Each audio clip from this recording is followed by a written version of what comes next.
Hold up. Hold all the way up. Cardi B just walked into the studio at 8 in the morning with her ghostwriter, and the whole industry just stopped breathing. Because we know exactly what this means. This ain't a vibe session. This is a hit job in the making. And Latto?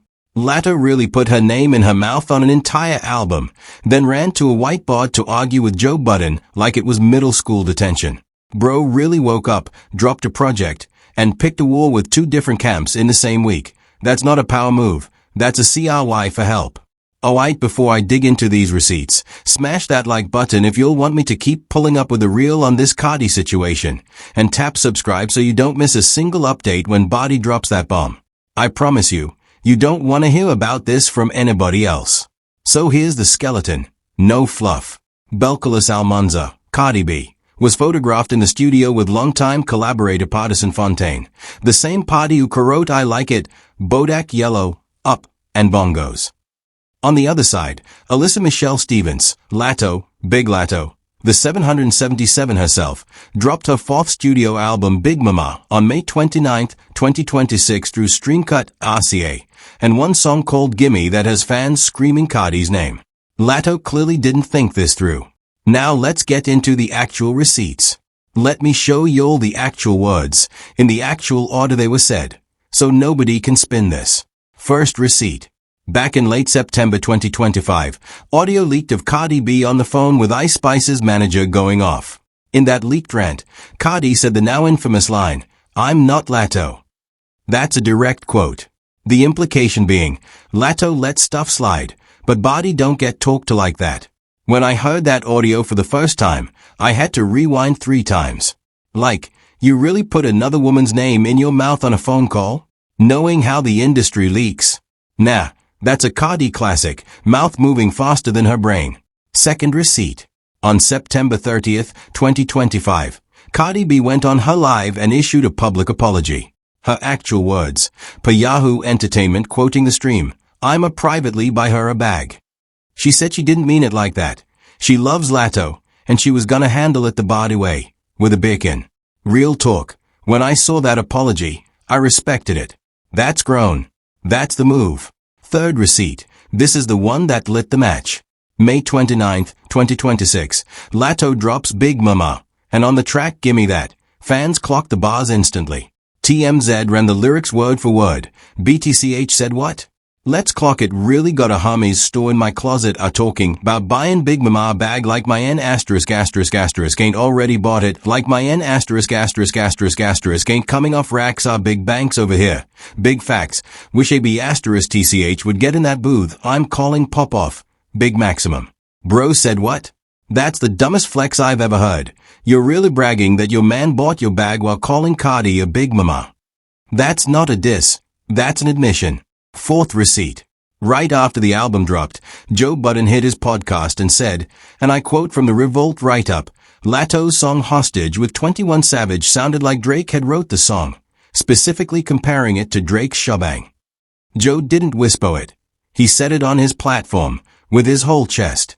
When Joe said that, I knew it was about to be a long week for Big Latto. Fifth receipt. Latto did not take it lying down. She hopped on X and posted a photo of a literal whiteboard with handwritten lyrics, including the line, "Always and nobody bringing me up." She also posted a video showing her process writing bars by hand. Per Yahoo and Facebook recaps, her message was clear. I write my own. Nah, you can't write your own bars on a whiteboard like a 7th grade English assignment and expect grown rappers to take you seriously. The whiteboard is doing more damage than Joe Budden ever could. Sixth receipt. And this one is fatal. The Shade Room and X users pulled up an old Latto tweet from 2022, where she said, direct quote, "I'll post and my God himself. They all tell you I write too. I heard a few of your refs before they came out, too. Boo. You forgot we all collab with the same writers. Difference is I don't deny it." When I read this, I had to do a double take. Is she serious? She literally typed, with her own thumbs, that she uses writers. Now she on a whiteboard pretending? Brew. Seventh receipt. Pardison Fontaine, the man behind WAP, Up, Bodak Yellow, I Like It, posted that Cardi B was in the studio at 8 a.m. with him. Per Pink World Station's recap of Party's post, the message basically read, She's back in the lab, cooking. That's not casual. That's not a vibe check. That's the same writer-artist duo that produced the biggest songs of Cardi's career, reuniting right after a diss aimed at Cardi B. Now that we got the actual quotes on the table, let's connect the dots. Watch the calendar carefully, because the timeline tells a different story than the headlines. That leaked audio? September 2025. The public apology? Days later, end of September 2025. That means Cardi gave Latto 7 months of grace. 7. No subs, no Twitter fingers, no IG live, nothing. Cardi closed the chapter on her end. Then Big Mama drops May 29, 2026. So that diss? 8 months after the apology was already accepted. Any smart artist would have let it die. But Latto is not smart. She dug it up like she missed the spotlight. Now here's where it gets darker, the relationship between these two. Cardi and Latto are not random enemies. They have a certified platinum smash together, Put It on DA Floor Again, released in 2023. Per Billboard's artist bio for Latto, that record helped break Latto into a whole new level of mainstream. So Latto's whole career got a Cardi shape boost, and the thank you is subliminals on Big Mama. That's the move of someone who doesn't have advisors. The Whiteboard, posted within roughly 48 hours of Joe Budden's podcast episode going live. That's panic speed. Real ones with confidence wait a week, let the discourse simmer, then drop a verse so cold it ends the conversation. Latto ran to Office Depot, bought a dry erase board, and tweeted it. That's not a response. That's an audition for the role of I take this way too personally.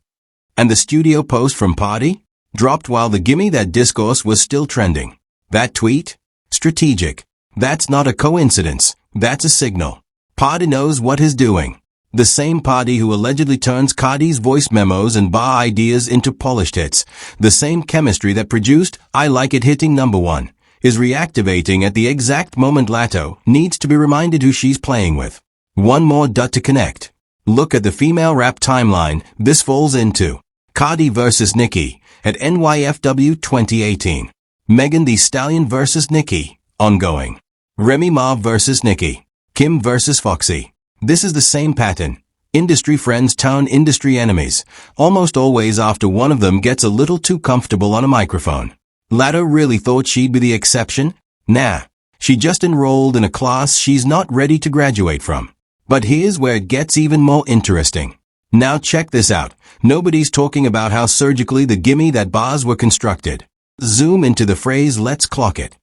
2 words. Sounds innocent.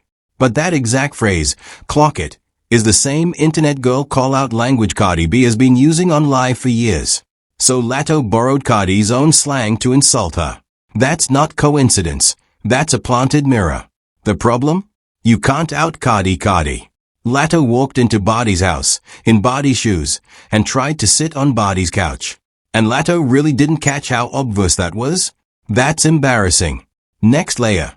The word Hermès. Cardi's apology specifically said Birkin, which is a Hermès bag. Latto didn't say Chanel. Didn't say Louis. Didn't say Goyard. She said Hermès. That's a fingerprint.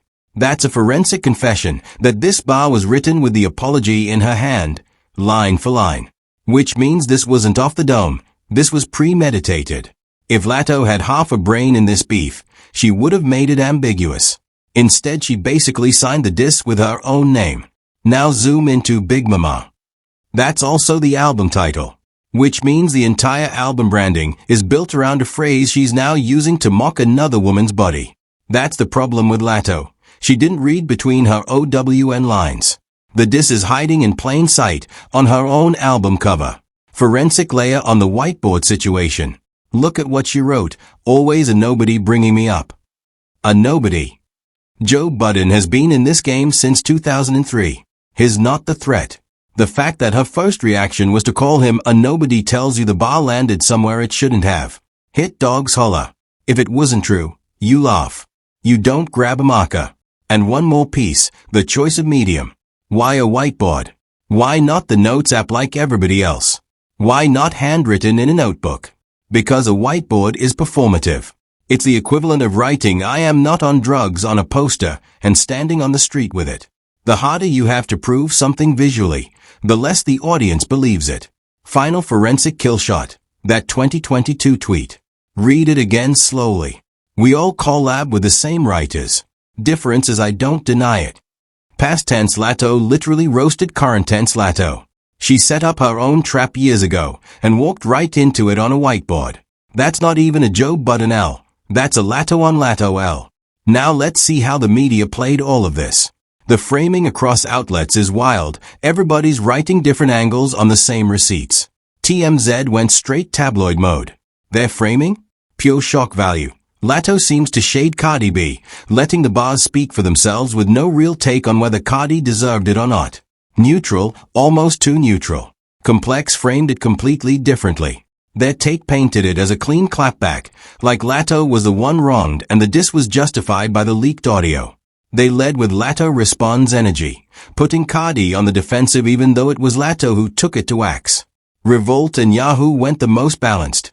Revolt covered both the bag situation and the Joe Budden whiteboard fiasco, treating it as one story, an artist with two PR fires burning at the same time. That framing is the most honest. Now some people in the comments, and I see y'all, are saying Latto had every right, Cardi started it. But remember what Cardi actually did on her live? She apologized publicly and offered a bag. The receipts in Part A back that up. So the Cardi started it narrative doesn't hold up. Cardi started it and ended it. Latto chose to reopen the wound. Latto's supporters are reaching trying to defend dropping a sub on a beef that was already squashed. And to anyone trying to spin the whiteboard as she's just proving her pen, go reread that 2022 tweet. The internet doesn't forget. Outlet framing can't override a screenshot. But here's what nobody is saying. Something about this whole thing feels OFF. And I'm not gonna sit here and pretend it doesn't. This isn't even really about Latto versus Cardi. This is about a calculated industry repositioning, and Latto is the one being set up, not by Cardi, but by her own team and her own label timing. Hear me out, because this is the angle nobody on the bigger podcasts will touch. Drop your eyes on the calendar one more time. Big Mama, per Wikipedia and Latto's own social posts, has been referred to by her as her retirement album. A retirement album. So what does an artist do when they are stepping back? They need a story. They need a viral moment. They need EAS. And the easiest viral moment in 2026 hip-hop is, say it with me, pick a fight with somebody bigger than you. Latto isn't being aggressive because she's confident. She's being aggressive because the streaming numbers needed a storyline. And that's where Latto is playing checkers while Cardi is playing chess. Because the second Cardi walks into a studio with Party at 8 a.m., the entire narrative shifts. Now the conversation isn't did Latto cook? It's what is Cardi about to do to her? Latto financed her own grave with marketing dollars. Look at the bigger pattern here. And this is the part that should scare every up-and-coming female rapper. The industry has a CYCLE. They build you up by pairing you with a queen. In Latto's case, Cardi put it on DA floor again. Then they let you go solo. Then they whisper in your ear that you're bigger than the queen who put you on. Then they sit back and watch you self-destruct. This is the same playbook that's been run on every next female rapper since Lil Kim era. And the scary part isn't what's happening publicly. It's what's happening behind the scenes. Joe Budden isn't a random hater. Joe is an industry barometer. When Joe says your song sounds like Drake wrote it, that's not just a podcast moment. That's the industry signaling that your authenticity card is in question. The same authenticity card the culture used to bury other artists. Latto's response to a whiteboard, that was the wrong read of the situation. Joe wasn't even her real enemy. The real enemy was the doubt being planted by the industry, and a whiteboard doesn't kill doubt, it feeds it. The culture is reacting emotionally. But nobody's asking why this drop landed so quietly. You'll know what I'm talking about. Where's the cultural conversation? Where's the dance challenge? Where's the festival hype? It's eerily silent for a retirement album. That silence is the loudest receipt in this whole story. The audience already told you what they think, and they told you with their thumbs by not streaming. And here's the cultural earthquake nobody's brave enough to say. Female rap is in a transition era. And the people who survive aren't the ones who throw the most shots. They are the ones who build the most culture. Megan kept making hits through her storm. Glow built a movement. Sexy Red built a personality. Latto? Latto built a beef calendar. That's a manufactured persona, not a movement. And it's collapsing because there's no foundation holding it up. Real talk, Latto's whole rollout strategy was say something controversial about a bigger name and ride the wave. It worked when she did it with Nicki. It worked when she had the moment with Cardi years back on the Put It on DA Floor remix. But the well runs dry. You can't keep pulling from the same playbook against a woman whose entire brand is being unpredictable. Cardi doesn't play the same game twice. And that's the truth they won't tell you on the bigger platforms, because everybody's terrified of saying Latto's run might be hitting the ceiling, and the album that was supposed to crown her is actually the one that's exposing the cracks. The diss on Gimme That wasn't power. It was a flared gun fired in the dark, hoping somebody, anybody, would look her way. And the person who did look, just walked into the studio at 8 a.m. with the best ghostwriter in the game. Watch the next move carefully, because the silence from Cardi right now is the scary part.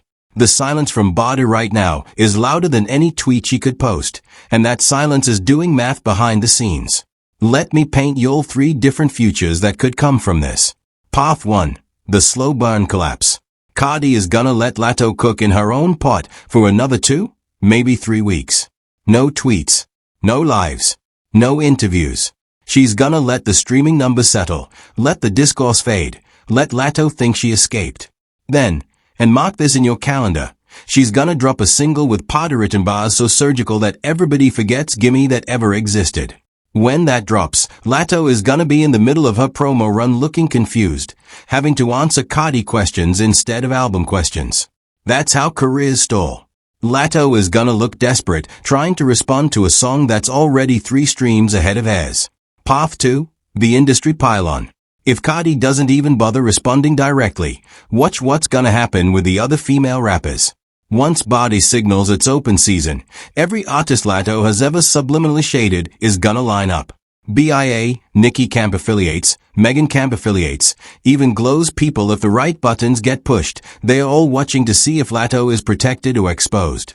The second Cardi shrugs, the wolves move in.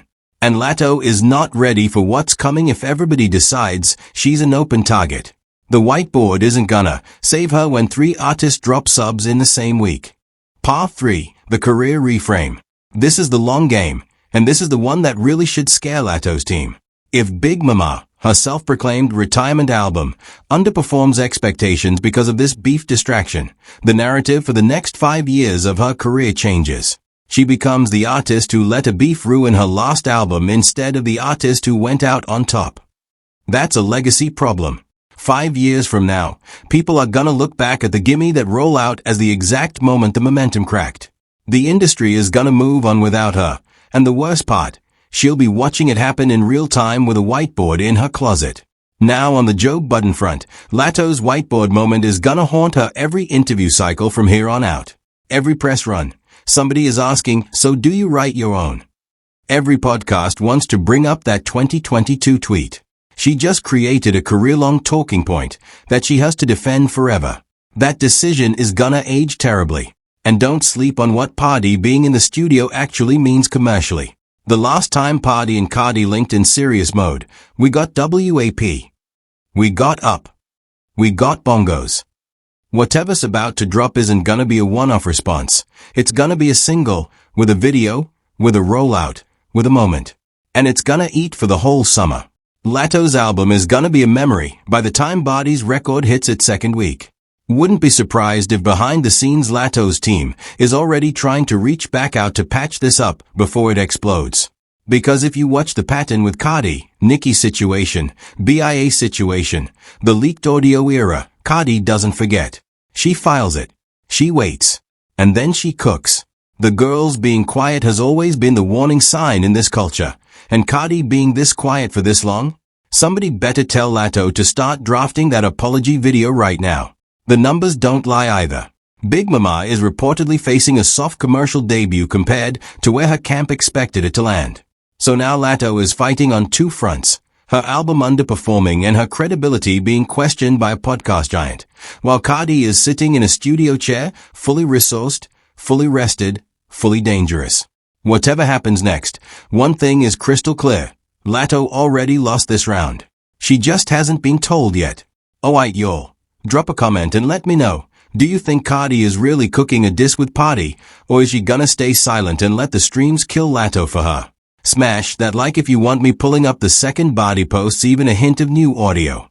Tap subscribe and turn on the bell. Because the moment Cardi drops, I promise you I'm gonna be the first one breaking the bars down line by line, and you do not want to find out about it from anybody else. The receipts are loaded. The studio door is open. And somebody's career is about to get rewritten this summer. And by the way, tomorrow we're pulling up with something wild on what Nicki Minaj has been saying behind the scenes about this whole female rap shakeup. You do not want to miss that one. Peace.